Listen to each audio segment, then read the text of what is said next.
ቀረበችላት በነበረበት ሰዓት ሳሎን ላይ እንግዲህ ወንድምናቶቹ እየተላፉ እየተጫወቱ በነበረበት ሰዓት እሷ መታገስ አልቻለችም። በዛን መሀል በንዴት ሳህኑን ብድግ አድርጋ ምግብ ለመብራት በምትዘጋጅበት ሰዓት መብላት አልቻለችም። ምክንያቱም ስላረገዘች እያቅለሸለሻት ነበረ። ምንም አልበላ ሲላት ወደ ሽንት ቤት በመሄድ በቃ ማቅለሽለሽ እንደጀመረው ሰው አስመስላ ሽንት ቤት ገብታ ናታን ሁሌም የሷ እንደሆነና በቃ ለራሷ ተነግረዋለች። ናታን ሁሌም ከኔ ጋር እንደምትሆን አምናለሁ፣ ከኔ እጅ አትወጣም እያለች ለራሷም እየነገረችው ነበር። ሰላም ሮዛና ናቲን ተከተሏት እንጂ አሟት ነው መሰለኝ ስትላቸውም ነበር። እነሱም እንግዲህ ታያት እባክሽ ምንም አልሆነች አላማማትም ብለው መልስ ይሰጧታል። ግን ሮዛና ናታን በዚህ ድርጊቷ የተገረሙት ምን አስባ ነው ደግሞ ብቻ አንድ ድራማ ልጀምር እንደሆነ የገባት ሮዛ ወንድሟንም ፍጥጥ ብላ ታየዋለች። ናቲም ይደነግጣል። ምክንያቱም አንድ ቀን በማያውቀው ነገር አብሯት ስላደረ እርጉዝ ነኝ ብትል ምንም የሚያሳምን ነገር ስለሆነ ብቻ በዚህ ድርጊት ይደነግጣል። ሮዛ ግን ስለነቃችባት ወደ ማሂ ክላስ ትሄድና እኔ ምልሽ ማሂ ደግሞ ምን ልትጀምሪ ነው? ይህን ድራማሽን አቁሚ ብላ ታስፈራራታለች። ማሂም እንግዲህ አይመለከትሽም፣ አያገባሽም እያለቻት ነበረ። ብቻ ሮዛ ነቅታባታለች። ደግሞ ይህ አዲሱ ድራማሽ ነው ወይ? አረፊ አርፈሽ ብትቀመጭ ይሻልሻል ብላ ታስፈራራታለች። እሷም እንግዲህ ምንም እንደማታመጣና ይህን ድራማዋን እንደምትቀጥልበት ስታስብ ሮዛን እባክሽ ከክላስ የተወጭልኝ ብላ ከክላሷም ታስወጣታለች። እሷም እንግዲህ በተኛችበት ብታቆሚ ይሻልሻል ብላ በተደጋጋሚ ታስጠነቅቃታለች። ሰላም ናታን ቤት ውስጥ ፈልገው ስታጣው እንግዲህ የተለመደው ቦታ ተቀምጠው የሚያወሩበት ቦታ ትሄዳለች ማለት ነው። ስትሄድም እንግዲህ ናታን ታገኘዋለች። በቃ እኔ እኮ አንተን ስፈልግ ግዴታ እዚህ ቦታ ላይ መምጣት አለብኝ ብላም ስትነግረው ነበር። እሱም እንግዲህ ምን ይደረግ እንኳን መጣሽ ብሎ ሰላምታውን ይቀጥላል።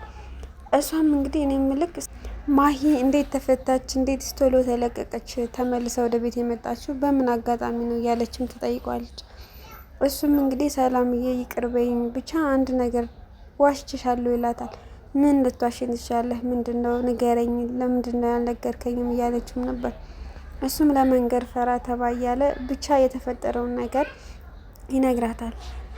ዋሽችሻለሁ፣ ሰውዬው እኮ አልሞተም በህይወት አለ እያለም ይነግራታል። እሷም እንግዲህ እየቀለድክብኝ መሆን አለበት ብላ እውነቱን እንድነግረኝ እፈልጋለሁ፣ እንዴት እንደዚህ ታደርጋለህ? ይህ ማለት ፈተና ነው ማለት ነው ወይ? እኔና ማሂን እያወዳደርከን ነው ወይ ብላም በቁጣ ትናገረዋለች ማለት ነው። እሱም እንግዲህ ላስረዳሽ፣ ቆይ አንቺ እንደምታስቢው አይደለም እያለ በተደጋጋሚ ቢነግራትም እሷም እንግዲህ እንዳትጠጋኝ፣ እኔን ምርጫ ውስጥ የምታስገባኝ ከሆነ እንዳትጠጋኝ ትለውና ወደ ቤት ትመለሳለች ማለት ነው። ማሂም እንግዲህ መጠጧን እየጠጣች እኔ ቆይ ለምንድነው ሰው የማይወደኝ? ለምንድነው ሁሉም ሰው የሚጠላኝ? ብላ በመጠጥ ራሷን እንትን ትላለች ማለት ነው። ይህን ያክል ክፉ ነኝ ወይ? ይህን ያክል ምን እየበደልኳቸው ነው ሰው ሁሉ የሚጠላኝ? ብቻ ለእኔ ጥሩ ነገር አያስቡልኝም ብላ በጣም ትናድዳለች ማለት ነው። እንደዚህም ከጠጣች በኋላ ትተኛለች ማለት ነው። ተኝታም እንግዲህ አሪፍ ህልም ላይ ነበረች። ከናቲ ጋር ብዙ ነገር ስታደርግ በህልሟ መጠጥ ስጠጣ ሲያዝናናት ብዙ ነገር ታያለች ማለት ነው። ተኝታ በቅዠት ይህን ሁሉ ድራማ ቤት ውስጥ በቃ ፕሮግራም አድርጎ ምናምን ወይን እየጠጣ አበባ ሰጥቷት ምናምን በቃ ሁሉ ነገር በህልሟ ነበረ። በዛን መሀል እየቃዠች አልጋ ላይ ተኝታ እየቃዠች በነበረበት ሰዓት ሰላም ምን ሆና ነው ብቻዋን የምታወራው ብላ ትቀሰቅሳታለች ማለት ነው። ማሂም እንግዲህ በጣም ትናደድባታለች። ምክንያቱም ይህን ህልሜን ትመልሽልኛለሽ ወይ? ምን እያለምኩ እንደሆነ ምን እያየው እንደሆነ በምን ታውቂያለሽ? ምን አገባሽ? ብቃዥሽ ብቻዬን በኋላት ምን አገባሽ ብላ ሰላምን ጉሮሮዋን ትይዛታለች ማለት ነው። በዛን መሀል ሮዛ ከውጭ እየገባች በነበረበት ሰዓት የሆነ የጩኸት ድምፅ ትሰማና እንዴ ይህ ድምፅ የሰላም ድምፅ አይደል እንዴ ብላ ወደ ማሂ ክላስ ትገባለች ማለት ነው። ስገባ ማሂ ሆዬ ሰላምን አንቃ ይዛት ነበረ። ሮዛም እንግዲህ ትገላግላቸዋለች። እናም ጸጉሯን ይዛ የማሂን ጸጉር ይዛ እንትን እያለቻት ነበር። ይህ ህመም የሚገባሽ የሰው ህመም የሚገባሽ አንቺም ሲደርስብሽ ነው እያለች ጸጉሯን እንግዲህ ይዛት ነበረ። ማሂም እንግዲህ ምን እየሰራሽ ነው? ልቀቂኝ፣ ያምሻል እያለቻትም ነበረ።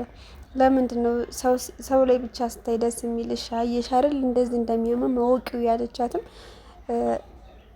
በቃ እንዴ አድርጋት ሮዛ ወደ ውጭ ትወጣለች ማለት ነው። ሰላምንም እንግዲህ ለምንድን ነው እንደዚህ ስታደርግሽ ዝም ያልሻት? ያምሻል እንዴ እያለቻትም ነበር። ሰላም ምን ላድርግ ብለሽ ነው ሮዛ? ምን ማድረግ እችላለሁ ያለቻት ሮዛ ብቻ ሰላም እዚህ ቤት ውስጥ ራስሽ ማስከበር አለብሽ፣ እሷም ደግሞ እንደዚህ እንድታረግሽ አትፍቀጅላት እያለችም ሰላም ትመክራታለች ማለት ነው። ሮዚ እንግዲህ ወንድሜን እንደዚህ ደጅ እንዳታስጠኙ፣ ደጅ ላይ ኮከብ ሲቆጥር ማየት አልፈልግም፣ ቶሎ ብለሽ ይቅርታ እንድታደርጊለት ፈልጋለሁ ትላታለች ማለት ነው። ሰላም እንግዲህ ሮዛን አይ ቶሎማ ይቀር አይደለም ምክንያቱም በጣም አናዶኛል እያለቻት ነበር።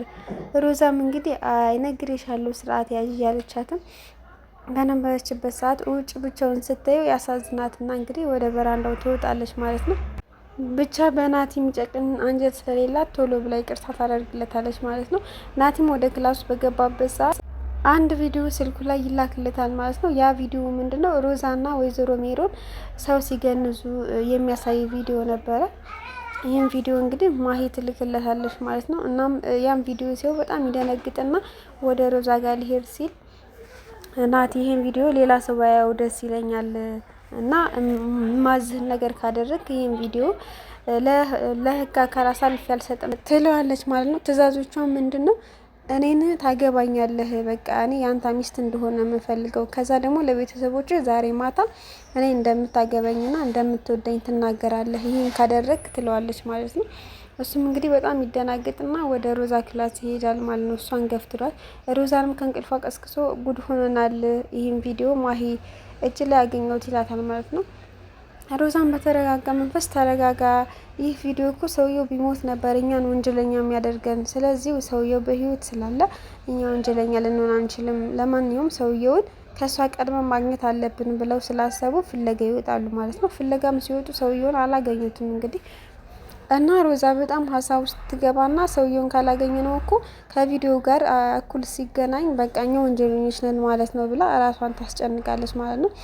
እና ናቲም ደረሰ ግን አላገኘሁትም ስትለው እሱም በጣም አዘነ ማለት ነው። ተመልሰውም ወደ ቤት ገቡና ናቲ ክላስ ቁጭ ብሎ በነበረበት ሰዓት ብቻውን ተጨንቆ ምን ማድረግ እንዳለበት ሀሳብ ውስጥ ነበር። በዛ መሀል ሰላም ትመጣለች ማለት ነው ወደ ክላሱ እና ምን እያደረግክ ነው? ምን ተፈጥሮ ነው? ብቻ ተጨንቀሃል፣ ፊትህ ላይ ጭንቀት ይታይብሃል፣ ምንድን ነው የተፈጠረው ነገር ንገረኝ ያለችው ነበር። ስልኩም እንግዲህ አጠገቡ ተቀምጦ ስለነበረ ስልኩ ላይ አንዳንድ ነገሮች ይላኩለታል ማለት ነው።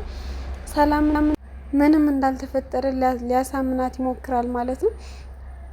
ግን ሰላም ዞር ባለችበት ሰዓት ስልኩ ላይ እንግዲህ ያየችው ፎቶ ናታንም ብዙ እንደተጨነቀ ፊቱ ላይ ያስታውቅበት ነበር እና ሰላም እንዳታይበት ቢፈልግም ግን ደግሞ ዞር ስትል ሰላም ያየቻቸው ፒክቸሮች ትንሽ ያስደነግጡ ነበረ እና በድጋሚ ለሰላም የዋሻት ነገር ስላለ ሰላም እንግዲህ ዳግመኛ ትጣለዋለች ወይስ የሚለውን በቀጣይ ቪዲዮ የምናይ ይሆናል። ሰላም ውድና የተከበራችሁ ቤተሰቦቼ በያላችሁበት ሰላማችሁ ይዝት ይበልልኝ። ቤተሰብ ላይክ፣ ሼር፣ ሰብስክራይብ ያደረጋችሁ አበረታቱኝ። አስተያየታችሁን ኮሜንት ላይ ያስቀምጡልኝ ይላለሁ። በቀጣይ እስከምንገናኝ መልካም ጊዜ። ወዳችኋለሁ።